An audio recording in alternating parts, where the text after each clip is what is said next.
Восьмиклассница Айгуль после школьных уроков спешит на тренировки по футболу и теннису. А еще девушка серьезно увлекается шашками. Она чемпионка Зауралья по этому виду спорта среди подростков. Ввиду отсутствия тренера Айгуль самостоятельно изучает интеллектуальную игру. Совсем недавно юная шашистка заняла 3-е место в республиканском первенстве. Мне очень понравились соревнования, так как это было очень организовано, и организация была хорошей.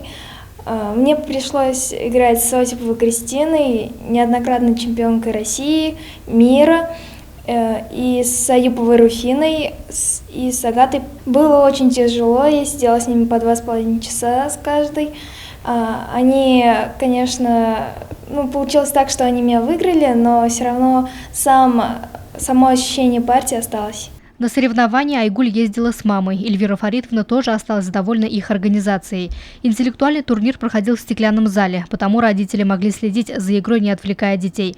Айгуль не первый раз участвует в соревнованиях республиканского масштаба. С самого начала увлечение дочери всячески поддерживают родители. Способности Айгуль мы заметили, что начали раскрываться где-то в 4 классе. Может быть, даже раньше, когда она играла вечерами с папой.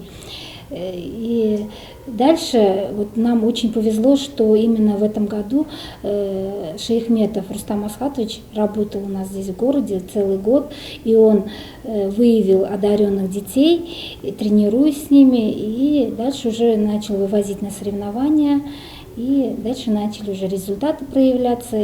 Также мы благодарны нашему папе, потому что дома вечерами, сидя не у телевизора, а с ребенком, он привил любовь к этому виду спорта. Сейчас на данный момент он занимается с младшей дочкой. 3-дневная борьба за путевку на турнир в Сочи проходила в серьезной и сосредоточенной обстановке. Теперь Айгуль Сафину ждет участие на российском турнире. Хотелось бы, чтобы мы достойно, дочь моя достойно защитила честь нашего Сибая уже на уровне России в Сочи в мае-июне.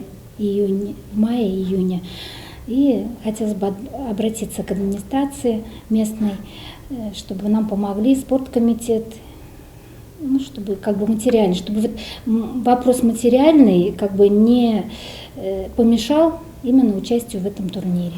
Возможно, уже через несколько лет имя Айгуль Сафиной станет известно далеко за пределами республики. И тогда мы снова скажем с гордостью: а ведь она наша землячка. Луиза Мустафина, Радмир Сингулов, Любовь Карпова, телекомпания СТВ.